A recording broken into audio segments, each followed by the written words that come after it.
ప్రజాతంత్ర ప్రేక్షకులకు నమస్కారం. ఈనాటి మన సంభాషణ ముఖ్య అతిథి డాక్టర్ నాగలక్ష్మి. వృత్తి వైద్యం, ప్రవృత్తి సైక్లింగ్. సైకిల్ తొక్కడమే తన హాబీ.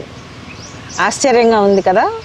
అంటే ఆడవాళ్ళు ఏంటి సైకిల్ తొక్కడం ఏంటి అనుకునేటటువంటి వాళ్ళు చాలామంది ఉంటారు, ఉండకుండా ఉండరు. కానీ 50 ఏళ్ల తర్వాత సైకిల్ అనేటటువంటిది తన రోజువారీ జీవితంలో భాగం చేసుకున్నారు. ఎంత ఆసక్తికరంగా తనల్ని మార్చుకున్నారు అనంటే, దాని ద్వారా రోజు సైకిల్ తొక్కటం ద్వారా తనకున్నటువంటి మెనోపాజ్ అంశాన్ని, ప్రతి స్త్రీకి ఉంటుంది మెనోపాజ్ అనేటటువంటిది.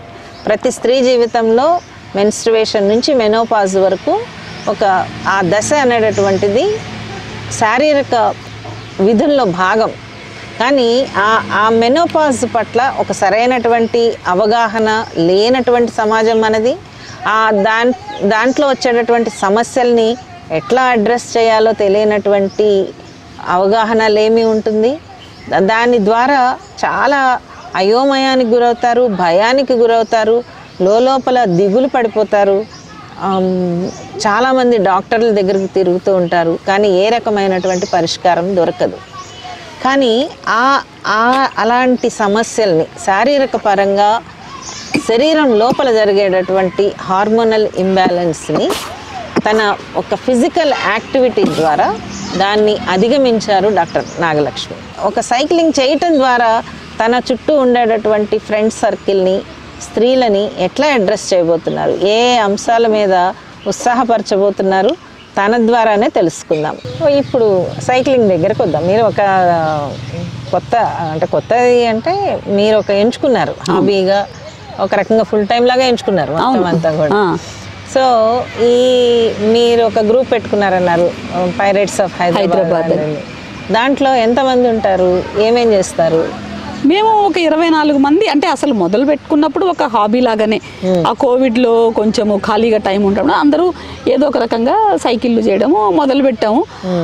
మామూలుగా మొదలు పెట్టిన అందరం కూడా 15 మంది చాలా సీరియస్గానే అయిపోయి అందరం కూడా ప్రొఫెషనల్ రైడర్స్ అయిపోయారు, ప్రొఫెషనల్ సైక్లిస్టులు అయిపోయాం. మా గ్రూప్ అంతా కూడా విభిన్న నేపథ్యాల నుంచి, ఓ బిజినెస్ మెన్ కావచ్చు, లేదు అంటే ఒక ఫిట్నెస్ ట్రైనర్ ఉన్నారు, హౌస్ వైఫ్స్ ఉన్నారు, తర్వాత మేల్ మెంబర్స్ కూడా. అంటే సైకిల్లో కానీ లేకపోతే ఎటువంటి అథ్లెటిక్స్లో కానీ ఏంటంటే ఒక జనరల్ న్యూట్రాలిటీ ఉంటుంది. ఓకే, అక్కడ స్త్రీనా పురుషుడా అన్నది ఒక వ్యత్యాసం చాలా మేర తగ్గిపోయి ఒక అథ్లెట్ అన్న ఒక భావంతో అంతరాలు ఎక్కువ ఉండవు అనమాట. దానివల్ల సపోర్ట్ సిస్టము చాలా బాగా అనిపిస్తుంది. ఎస్పెషల్లీ సైక్లింగ్ కానివ్వండి, రన్నింగ్ కానివ్వండి, ఒక గ్రూప్తో చేసినప్పుడు. అయితే మన హైదరాబాద్లో రిక్రియేషనల్ రైడర్స్ ఉన్నారు, కానీ చాలా సీరియస్గా చేసి ఒక 200 కిలోమీటర్లన్నా వెళ్ళిపోయి రావచ్చు అన్న రైడర్ నా వయసు వాళ్ళు నాకు తెలిసి ఒక 2 ఏమన్నా ఉన్నామేమో, తెలియదు నాకు. నేనైతే ఇంతవరకు నేను ఎదుర్కోలేదు, ఎస్పెషల్లీ విమెన్ని. కానీ ఈ గ్రూప్ రైడ్ చేయడం వల్ల వచ్చే ఫలితాలు మల్టీఫోల్డ్లో ఉంటాయి అన్నమాట. ఒకరికొకరు సపోర్ట్ సిస్టమ్ అని కానివ్వండి, లేదు సైక్లింగ్తో మొదలైన మా ప్రయాణం ఆ చిన్న గ్రూప్స్ ఏవైతే ఉన్నాయో, రన్నింగ్లోకి ఎంటర్ అయ్యాము, ర్యాప్లింగ్ వెళ్తుంటారు, ట్రెక్కింగ్ వెళ్తుంటారు. అంటే మనకి బంధువులని కానివ్వండి, లేదు ఆఫీస్ కొలీగ్స్ అని కానివ్వండి, ఒక కామన్ ప్లాట్ఫామ్ అనేది ఉంటుంది. ఇందులో ఒక యాక్టివిటీ తప్ప ఇంకే కామన్ ప్లాట్ఫామ్ ఉండదు. సో పరిచయాలు, అంతకుముందు పరిచయాలు ఉన్న వాళ్ళు కూడా కాదు. అసలు ఎటువంటి అంటే ఒక వయసు వ్యత్యాసం కానివ్వండి, ఆర్థిక వ్యత్యాసం కానివ్వండి, యాక్టివిటీ వ్యత్యాసం కానివ్వండి, పూర్తిగా విభిన్న దృక్పథాల నుంచి వచ్చిన వాళ్ళే. సో ఆ గ్రూప్లో చేయడం వల్ల మేము జీవితాన్ని ఇంకా మల్టీఫోల్డ్ ఆస్వాదిస్తున్నాం అని అనిపిస్తుంటుంది. ఇంకోటి ఏంటంటే మా హస్బెండ్ కూడా అందులోనే గ్రూప్ మెంబరే. సో ఎక్కడికి వెళ్ళినా కూడా ఇద్దరం కలిసి ఇక సంసారంతో పాటు సాధన కూడా కలిసే చేస్తుంటాం కాబట్టి పెద్ద డిఫరెన్స్ ఏమి అనిపించదు. ఇప్పుడు అంటే చాలా దూరాలు కూడా వెళ్ళే వాళ్ళు ఒకళ్ళిద్దరే ఉన్నారన్నారు కదా, మీరు అట్లా ఒక చేసిన దూర ప్రయాణం ఏముంది?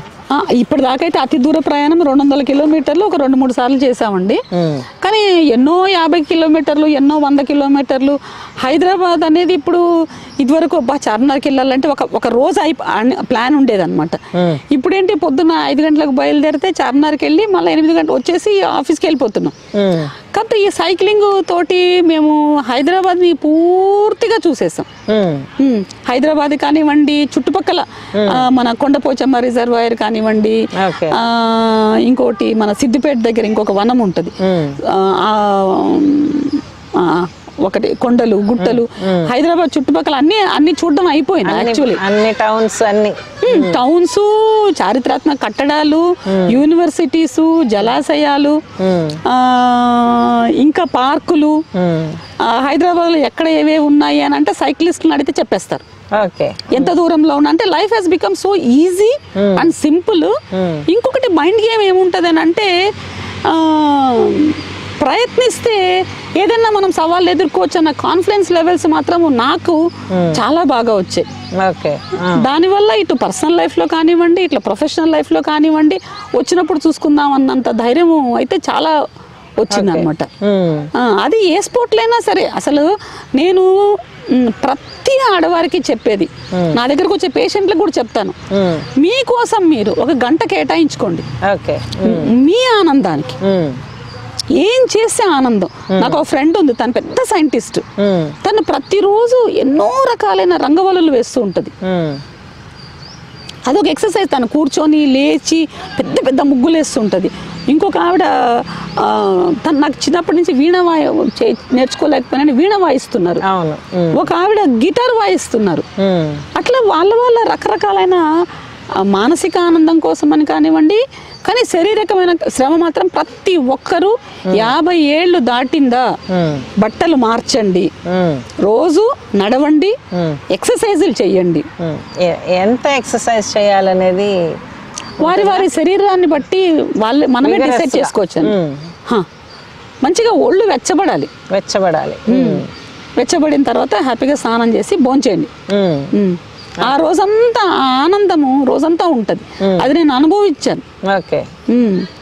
ఎక్సర్సైజ్ ఫిజికల్ గా చేయడం వలన వచ్చే ఆనందం, శరీరంలో మార్పులు కానివ్వండి, ఆనందం కానివ్వండి, అది రోజంతా కూడా ఉంది కూడా. అది చాలా ముఖ్యం. అంటే మనల్ని మనం ప్రేమించుకోవడము, అంటే మనల్ని మనం గౌరవించుకోవడం, అంతే కదా. అది చాలా మంది కోల్పోతూ ఉంటారు. ఇప్పుడు సామాజిక పరిస్థితులు, అంతే కదా, సోషల్ ప్రెషర్స్, పెళ్ళి, పిల్లలు, కుటుంబాలు, ఒత్తిడి, పనులు, రకరకాల అవన్నీ కూడా పార్ట్ ఆఫ్ లైఫ్. సజయ్ గారు, అది లైఫ్ కాదు.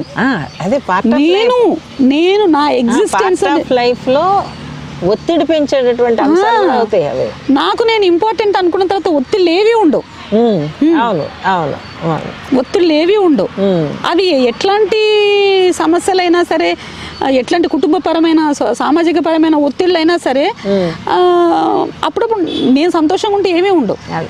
ఇప్పుడు మీరు ఈ సైక్లింగ్ చేసేటప్పుడు సోలోగా వెళ్తారా లేకపోతే గ్రూప్గా వెళ్తారా? అట్లా రకరకాలుగా ఉంటాయండి. సోలోగా కూడా వెళ్తూ ఉంటాం, కొండలు గుట్టలు ఎక్కుతుంటాం, దిగుతుంటాం, జంపులు చేస్తుంటాం. రకరకాల గ్రూప్స్ రకరకాల యాక్టివిటీస్ చేస్తూ ఉంటారు. కలిసి వెళ్తాము ఎవరి పనులు, ఎందుకంటే వాళ్ళ స్పీడ్లు వేరే ఉంటాయి.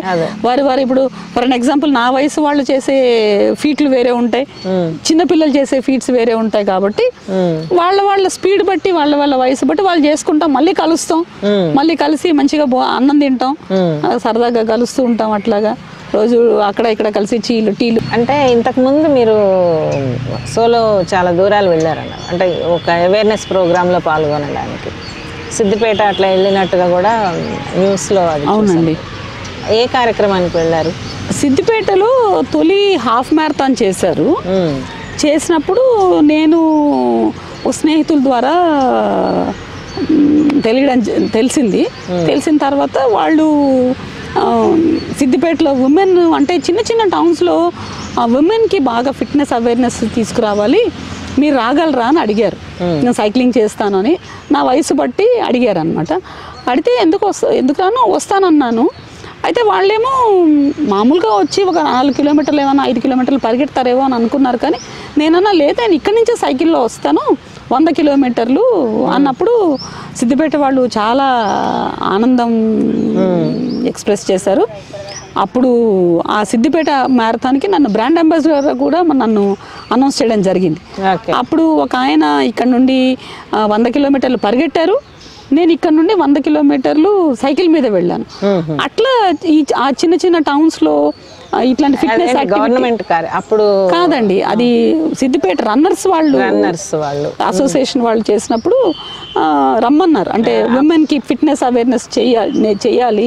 అప్పుడు ఆయన మంత్రి గారు కూడా ఉన్నారు, హరీష్ రావు గారు ఉన్నారు. ఇట్లా చిన్న చిన్న టౌన్స్లో మీలాంటి వాళ్ళు ఇంకెవరన్నా ఉమెన్ ఉన్నా కూడా ఇట్లా తీసుకొస్తే మిమ్మల్ని అందరినీ చూసి మా వాళ్ళు కూడా కొంచెం మోటివేట్ అవుతారు అని అన్నారు. వెళ్ళడం జరిగింది, పాల్గొనడం జరిగింది. సిద్దిపేటలో కూడా సైకిల్ దొక్కడం జరిగింది. రంగనాయక సాగర్ మీద కూడా 10 కిలోమీటర్లు వాళ్ళ రన్నర్స్తో పాటు సైకిల్ దొక్కడం జరిగింది.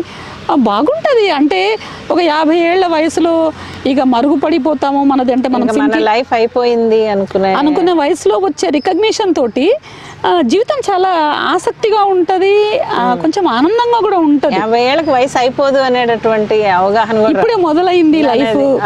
So 50s are new teenage అనిపిస్తుంది అనమాట నాకైతే. ఇప్పుడు మనకి వచ్చే ఇంపార్టెన్స్ కానీ యూజువల్గా ఎట్లా ఉంటుంది అని అంటే సొసైటీలో మనకి మిమ్మల్ని గుర్తుపడితే ఎక్కడైనా ఎవరు తెలియని చోట వచ్చే ఆనందం వేరే ఉంటుంది కదా. ఒకప్పుడు నాకు హైదరాబాద్లో ఏం తెలియదు, ప్లస్ ఆఫీసు ఇల్లు తప్ప ఇంకొక పుస్తకాలు పేషెంట్లు నా లైఫ్ ఇంతే ఉండేది.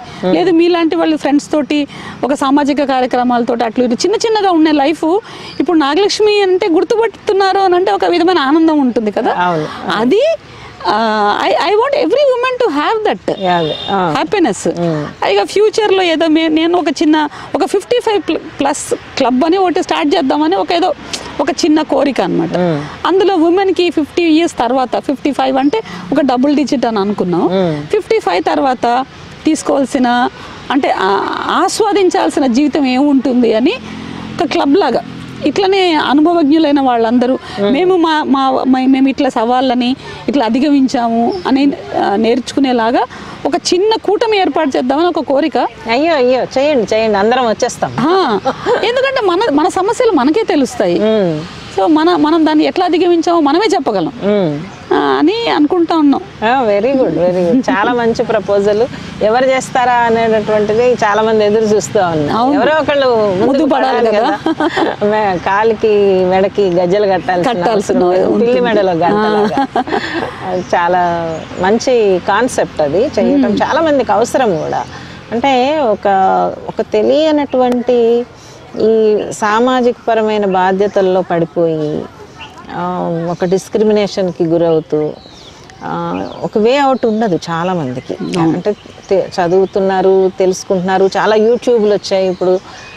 ఇది ఒక పెద్ద మాయా ప్రపంచము. అంటే అటు నుంచి ఇది చేయండి, ఇటు నుంచి అది చేయండి అని చెప్తుంటే ఏది చేయాలో తెలియని పరిస్థితి, కన్ఫ్యూజన్లో ఉంటుంది. ఇట్లాంటి దాంట్లో అంటే ఆరోగ్యం చాలా ముఖ్యమైనటువంటిది అనే కాన్సెప్ట్. ఆరోగ్యం అంటే హాస్పిటల్కి వెళ్ళడం కాదు అనేటటువంటిది కూడా పెరగాల్సిన అవసరం అయితే చాలా ఉందండి. ఎస్పెషల్లీ ఇండియన్ ఉమెన్లో 50 ఏళ్లకి మెనోపాజ్ రాగానే జీవితం అయిపోదు. సో మనం మార్కెట్ డ్రివెన్గా వెళ్ళాల్సిన అవసరం లేదు. మనము అంటే మనం కేవలం శరీరమే అనుకుంటాం కానీ కాస్మెటిక్గా కూడా ఉమెన్ మీద ఎక్స్ప్లాయిటేషన్ చాలా ఎక్కువైంది. ఇప్పుడు చచ్చిపోయినంత వరకు కూడా జుట్టు తెల్లబడకూడదు అన్న ఒక కాన్సెప్ట్. అంటే మనకి 60 ఏళ్లలో ఇంకా జుట్టు నల్లగా ఉంటుంది అని అంటే నేను వ్యతిరేకత కాదు అందానికి, అంటే కాస్మెటిక్స్కి, కాకపోతే అక్కడి నుంచే మొదలవ్వాలి అని అంటున్నా. సో ఆ కెమికల్ అప్లికేషన్ అనేది అక్కడే మొదలైపోతుంది. అంటే అది ఒక అబ్సెషన్గా కూడా మారుతుంది చాలా రకాలు. అవును, అది అవసరం ఉండి అప్లై చేయటం వేరు, కానీ ఒక సోషల్ ప్రెషర్తో వెళ్ళడం అనేది అమ్మో నాకు కూడా చాలా ఉండింది సజయ్ గారు. నేను అంటానంటే ఆ డబ్బులు ఏదో పళ్ళ మీద ఖర్చు పెట్టండి, కీళ్ళ మీద ఖర్చు పెట్టండి, కళ్ళ మీద ఖర్చు పెట్టండి, సో ఈ పూతల మీద ఖర్చు తగ్గించుకోండి అని నా రిక్వెస్ట్. ఎందుకంటే దానివల్ల కూడా మనకి చాలా మేరకి ఆల్రెడీ శరీరము ఒక మార్పుకు గురయ్యి నెమ్మదిగా క్రమేపీ తరుగుదలకి గురయ్యే వయసులో మనము let us not talks it with lot of applications. మరీ ముఖ్యంగా కెమికల్స్, వాటి సహజంగా ఉండేటటువంటి వాటితో ఏమన్నా చేస్తారేమో, అది అట్లా ఉంటే ఇంకా ఎక్కువ బాగుంటుంది. దానివల్ల ఎన్ని స్కిన్ సమస్యలు వస్తాయి. స్కిన్ అంటే ఇప్పుడు ఇవన్నీ నల్లగా అయిపోయి మళ్ళీ దానికి క్రీమ్లు, దానికి మళ్ళీ కష్టాలు. మరీ ముఖ్యంగా కెమికల్ డైయింగ్ అనేది మాత్రము చాలా ఇబ్బంది పెడుతుంది. దానివల్ల వచ్చే స్కిన్కి వచ్చే మార్పులు, దానివల్ల ఇంకేమేమి మార్పులు జరుగుతున్నాయో తెలియదు మనకి, చాలా రీసెర్చ్ జరగాల్సింది. కాబట్టి 50 ఏళ్ళు అనగానే you start go back, you reduce your age. నాకు ఇంకొకటి బాగా నేను గమనించాను ఈ సైక్లిస్టులతోటి, రన్నర్స్లో కాదు సైక్లిస్టులతోటి, వయసు ఎందుకో రివర్స్ అనిపిస్తుంది. నేను అమ్మాయిలను చూసినప్పుడు ఈ అమ్మాయిలకి పెళ్ళయి ఉంటుందా లేకపోతే ఈ అబ్బాయిలకి పెళ్ళయి ఉంటుందా అని అనుకుంటుంటాను. ఈ మధ్యనే ఒక అమ్మాయి శ్వేత అన్న అమ్మాయి 600 ఎంత మొన్ననే స్టార్ట్ చేసింది, 200-600 300-600 కొట్టేసి వచ్చింది అన్నమాట కిలోమీటర్లు. ఈ అమ్మాయికి పెళ్ళయిందా అని అడిగితే ఆ అమ్మాయికి 2 పిల్లలు ఉన్నారు. అంటే ఈ సైక్లింగ్ అనేది ఎందుకో ఏజ్ రివర్సల్ గా కూడా పనిచేస్తుందా అని అనుమానం. అందరిని అడుగుతుంటా అప్కే ఉమర్ కితనే అంటే మేరే 2 బచ్చే అమెరికా మే నౌకరీ కర్ రహే అని అంటారు కొంతమంది. సో మరి మేబీ ఆనందంతో ఈ పాయింట్ చాలా బూస్టింగ్ గా ఉంటుంది చాలా మందికి. నేను అసలు ప్రతి ఒక్కరిని అడుగుతాను, వయసు అడిగిన తర్వాత ఫస్ట్ వయసు అడగను, మీకు పెళ్ళైందా అని అడుగుతుంటా చాలా మంది అమ్మాయిల్ని. మేడం నాకు 8 ఏళ్ళ అబ్బాయి ఉన్నాడు, నాకు 10th క్లాస్ చదివే పిల్లలు ఉన్నారు. నాతో పాటు ఒక అమ్మాయి మా సైక్లింగ్ గ్రూప్ లో ఒక అమ్మాయి ఉంటుంది, తనకి ఇంటర్మీడియట్ చదివే పిల్లలు ఉన్నారు. ఆ పిల్ల ఇంకా లేట్ మ్యారేజ్ ఏమో, ఇంకా ప్రపోజల్ చూడాలేమో అనిపిస్తుంది అనమాట. అంత చిన్నగా ఉంటారు చాలా మంది. మేబీ అది సైక్లింగ్ వల్ల వచ్చే ఏజ్ రివర్సల్ ఏమో అని అనిపిస్తుంది. సో ఇప్పుడు సైకిల్ మార్కెట్ బాగా పెరుగుతుంది హైదరాబాద్ లో, బాగా పెరిగింది. మేబీ ఈ కోవిడ్ వల్ల చాలా మేర ఆరోగ్యం మీద ఫోకస్ పెరిగింది, కానీ అది వింత పుంతలు తొక్కుతుంది. అట్లా కాకుండా అంటే రెగ్యులర్ ట్రాఫిక్లో చేయటానికి అంత అవకాశాలు ఉన్నాయా? అంటే సైక్లింగ్ని ఒక వ్యాయామంగా తీసుకునే వాళ్ళు ఉన్నారు, లేదు కమ్యూటింగ్గా తీసుకునే వాళ్ళు కూడా ఉన్నారు.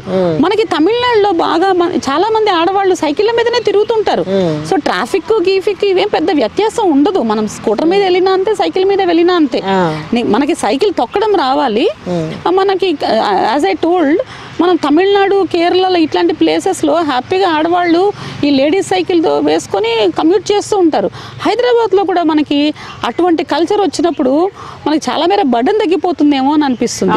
ట్రాన్స్పోర్టేషన్ బర్డెన్ చాలా మనకి, ఆటోలు వెతుక్కుంటా, బస్సులు వెతుక్కుంటా, భారీ బ్యాగులు మోసుకుంటా వెళ్ళే ఆ వ్యవస్థ కనీసం ఇంటి చుట్టుపక్కలన్నా తిరగలిగిన, దూరాలకు వెళ్ళలేకపోయినా కూరగాయలు కొనుక్కొచ్చుకోవచ్చు, లేకపోతే 5-6 కిలోమీటర్ల లోపల వెళ్ళగలిగితే. అవునండి, అసలు ప్రతి స్త్రీ కూడా అంటే ఏ వయసు అయినా సరే హ్యాపీగా సైకిల్ తొక్కడం నేర్చుకుంటే ఒక విముక్తి. డబ్బులు అవసరం లేదు, అంటే టికెట్లు కొనుక్కోవాల్సిన అవసరం లేదు, ఎక్కడికైనా వెళ్ళాలన్నా లేదు, ఒక 50 కిలోమీటర్లు వెళ్ళి రావాలంటే కూడా వెళ్ళి రాగల కెపాసిటీ వచ్చేస్తుంది. ఓకే, ఇట్లా చాలాసార్లు నేను ఫ్రెండ్స్ని వెళ్ళి సైకిల్ వల్ల ఫ్రెండ్స్ని కలిసి రావడం జరిగింది. ఒక టైంలో గవర్నమెంట్ సైకిళ్ళు ఇచ్చినప్పుడు ఇప్పుడు కొన్ని ప్రోగ్రామ్స్ చేశారు. అది చాలా ఇంపాక్ట్ ఇచ్చింది. మా అమ్మ వాళ్ళ చిన్నప్పుడు, మా పిన్ని వాళ్ళ చిన్నప్పుడు వాళ్ళు సైకిల్ తొక్కేవాళ్ళు. స్కూల్కి వెళ్ళడం అంటే సైకిలే పిల్లలందరికీ కొన్ని జిల్లాల్లో. ఇప్పుడు మీరు మీ చిన్నప్పుడు సైకిల్ వేసుకుని స్కూల్స్కి వెళ్ళేవాళ్ళ? సైకిల్ తొక్కడం, ఈత కొట్టడం అనేది, నేను I'm from a small town, Chittoor, అక్కడే పెరగడం జరిగింది. సో ఈత కొట్టడం, సైకిల్ తొక్కడం అనేది సెలవుల్లో చేసే కార్యక్రమం. కానీ స్కూల్కి సైకిల్ తీసుకెళ్ళడం అనేది, అంటే I'm talking about 80s, early 80s 70s సైకిళ్ళు తీసుకొని స్కూల్కి రావడం అనేది చాలా తక్కువ. నాతో పాటు ఒక అక్క ఉండేది. ఆ అక్క తర్వాత నేనే మా ఊళ్ళో సైకిల్ తీసుకెళ్ళేవాళ్ళమాట. నా తర్వాత చాలా మంది సైకిల్ కమ్యూట్ చేసేవాళ్ళు. నాకు చిన్నప్పుడు సైకిల్ మేము నేర్చుకున్నాము. బహుశా ఆ వీధిలో మేమే అనుకుంటా. ఆ టౌన్లో, మచిలీపట్నంలో చాలా తక్కువ మంది, ఒక్కళ్ళిద్దరే ఉండేవాళ్ళు. మా అక్క స్కూలు కానీ కాలేజీకి కానీ ఇంటర్మీడియట్ అప్పుడు సైకిల్ వేసుకొస్తే ప్రతిరోజు దానికి పంక్చర్లు లేకపోతే టైర్లు కోసేసి ఉండటం. ఎందుకనంటే అంత తొందరగా సొసైటీ యాక్సెప్ట్ చేయదు. ఆ రకమైన ఛాలెంజెస్ చాలా ఫేస్ చేసాం అప్పుడు. అవి ఎప్పుడు ఉన్నాయండి, ఇప్పటికీ కూడా ఉన్నాయి. ప్లస్ నాకెందుకో నేనే చాలా సేఫ్గా పెరిగాను అనిపిస్తుంది కంపేర్ చేస్తే. ఆ సేఫ్గా పెరిగే వాతావరణం అందరికీ రావాలి అనేది మనం అనుకోవాలి. ఇప్పుడు హైదరాబాద్కి వస్తే ఇంత అంటే సైక్లింగ్ అవేర్నెస్ ఉంది, ఏమన్నా ఉన్నాయా? అంటే ఎక్కడన్నా ఇప్పుడు అందరూ సైకిల్ కొనుక్కోలేరు, కానీ సైకిల్ తొక్కాలని అనిపిస్తూ ఉంటుంది. ఉన్నాయండి. హైదరాబాద్ బైసైక్లింగ్ క్లబ్ అని సైకిల్స్ ఉన్నాయి. ఇక్కడ సంజీవయ్య పార్క్ దగ్గర ఒకటి ఉంది, గచ్చిబౌలిలో ఒకటి ఉంది. ప్లస్ సైక్లింగ్ ట్రాక్స్ ఉన్నాయి. పాలపిట్ట సైకిల్ పార్క్ అని అక్కడ సైకిల్ రెంటల్కి దొరుకుతుంది. ఆహ్లాదం కోసం గచ్చిబౌలి బొటానికల్ గార్డెన్స్ ఆపోజిట్లో ఉంటుంది పాలపిట్ట సైక్లింగ్ పార్క్ అని. ఆ ఎదురుగా అక్కడ కూడా మనం హ్యాపీగా సైకిల్ రెంట్కి తీసుకొని, లోపల మంచిగా లేట్ డౌన్ రోడ్స్ ఉన్నాయి, అక్కడ చేయొచ్చు. అఫోర్డబుల్ రేట్స్ లోనే దొరుకుతుందా? ఉండొచ్చు అండి. నేను అంటే మనం సైకిల్ సొంత సైకిల్ కాబట్టి లోపల ఎప్పుడు తొక్కలేదు. కాకపోతే మనకు రిక్రియేషనల్ సైక్లింగ్ కి చాలా మన హైదరాబాద్ లో ఫెసిలిటీస్ బాగున్నాయి. ఈ ట్యాంక్ బండ్ చుట్టుపక్కల కూడా మీరు ఉదయం పూట 4:30కి వస్తే మీకు సైకిల్ దొరకవేమో. అప్పటికి సైకిల్ దొరకడం కాదు, మీకు హైదరాబాద్ అంతా డిఫరెంట్ హైదరాబాద్ కనిపిస్తుంది. రన్నర్స్ కనిపిస్తారు, చిన్న చిన్న పిల్లలు, 3 ఏళ్ళ 4 ఏళ్ళ పిల్లలు కూడా స్కేటర్స్ కనిపిస్తారు, సైక్లిస్టులు కనిపిస్తారు. 8ంటికి అంతా మళ్ళా ట్రాఫిక్ ఉంటుంది. కానీ అప్పటిదాకా వేరే డిఫరెంట్ హైదరాబాద్ ఉంటుంది. ఫెసిలిటీస్ బాగానే ఉన్నాయి హైదరాబాద్ లో. నలుగురు అనుకొని మొదలు పెడితే 40 మంది మనకు తెలియకుండా చుట్టుపక్కల ఉన్నారు, ఇంట్రెస్ట్ ఉన్న వాళ్ళు వస్తారు. ఇప్పుడు నేను చైనాలో చూశాను. 95లో మేము వెళ్ళినప్పుడు కాన్ఫరెన్స్కి, బీజింగ్ కాన్ఫరెన్స్ అంటారు, ఉమెన్స్ కాన్ఫరెన్స్. చాలామంది ఉమెనే కాదు, ఉమెన్ కూడా ఆఫీసులకి చాలా మామూలుగా సైకిళ్ళు వేసుకుని వెళ్ళిపోవడం. అప్పటికి సైకిళ్ళు ఉన్నాయి, ఇప్పుడు ఉన్నాయో లేదో మనకు తెలియదు. కానీ సైకిల్ అనేది చాలా రోజువారీ జీవితంలో చాలా భాగం. అవునండి. అది రావాల్సిన అవసరము చాలా ఉందండి. ఎందుకంటే మనం మన సైకిల్తో మనం యూజువల్గా మనం అబ్జర్వ్ చేస్తే ఉమెన్ పెద్ద పెద్ద బ్యాగులు వేసుకొని, అందులో ఏముండవు, అందులో ఒక టిఫిన్ డబ్బా ఉంటుంది, కీస్ ఉంటాయి, ఒక ఫోన్ ఉంటుంది, ఇంకేముండదు. పెద్ద పెద్ద బ్యాగులు వేసుకొని అనవసరమైన లగేజ్ నింపుకొని అది మోస్తూ చాలా మేర మెడ నొప్పులు, భుజాల నొప్పులు తిరుగుతుంటారు. మీరు సైక్లింగ్ తీసుకున్న తర్వాత దానికి సరిపడా మీ వ్యవస్థ మాత్రమే మేము తీసుకుంటాం లగేజ్ మనకి. కానీ ఇది మల్టీపర్పస్గా మనం వాడుకోవచ్చు. మనము ఆఫీస్కి వెళ్ళొచ్చు, ఏదైనా పని ఉంటే పనులకి వెళ్ళిపోవచ్చు. మన డ్రెస్కి సరిపడా సైకిళ్ళు కూడా ఉంటున్నాయి ఈ మధ్య. హ్యాపీగా చీరలు కట్టుకొని సైకిల్ తొక్కోవచ్చు, మన లేడీ బర్డ్ లాంటివి. ఏమో నేనైతే ప్రతి స్త్రీ కూడా సైకిల్ తొక్కితే ఒక సెల్ఫ్ రిలయంట్ అవుతారేమో అని నాకు అనిపిస్తుంది. అది చాలా వరకు అనిపిస్తుంది. మార్పు మనతోటే మొదలు కావాలండి. చాలా అంటే అది ఒక సెల్ఫ్ కాన్ఫిడెన్స్ అనేటటువంటిది కూడా ఉమెన్కి వాళ్ళు నిలబడే పద్ధతుల్లోనే సెల్ఫ్ కాన్ఫిడెన్స్ అనేటటువంటి, అంటే ఒక సైకిల్ అంటే ఒక నైపుణ్యం కదా. అంతే కదా, ఒక ధైర్యం వస్తుంది. ఎక్కడికి వెళ్ళినా తను ప్రొజెక్ట్ చేసుకోగలదు. అరే ఒక అసర్టివ్నెస్ వస్తుంది. అవును. ఎందుకు ఒక కొత్త స్కిల్ గా తన చేతిలో ఒక స్కిల్ ఉంది కదా. అవును. చాలా సంతోషం నాగలక్ష్మి. మరీ ముఖ్యంగా నార్మల్ జీవితంలో సైక్లింగ్ అనేది ఒకటైతే మెనోపాజ్ని అధిగమించడంలో మీరు సైకిల్ని ఉపయోగించుకున్న పద్ధతి, ఆ సైకిల్ మీకు ఉపయోగపడిన పద్ధతి, అవును, రెండు కూడా చాలా అందరం కూడా నేర్చుకోవాల్సినటువంటి విషయము. ప్రజాతంత్ర ప్రేక్షకులకి ఈనాటి మన ముఖ్య అతిథి నాగలక్ష్మి గారు చెప్పినటువంటి విషయాల్లో ముఖ్యంగా మహిళలతో పాటు మహిళలతో ఉండేటటువంటి పురుషులకి, ఎందుకంటే మీ ఇళ్లలో ఉండేటటువంటి స్త్రీలకి సైకిల్ కొనివ్వండి, కొనుక్కునేటట్టు వాళ్ళని ఎంకరేజ్ చేయండి అనేది కూడా చెప్తున్నాము. Thank you so much. మేము కూడా జాయిన్ అవుతాం మీ హైదరాబాద్లో జాయిన్ అవుతాము.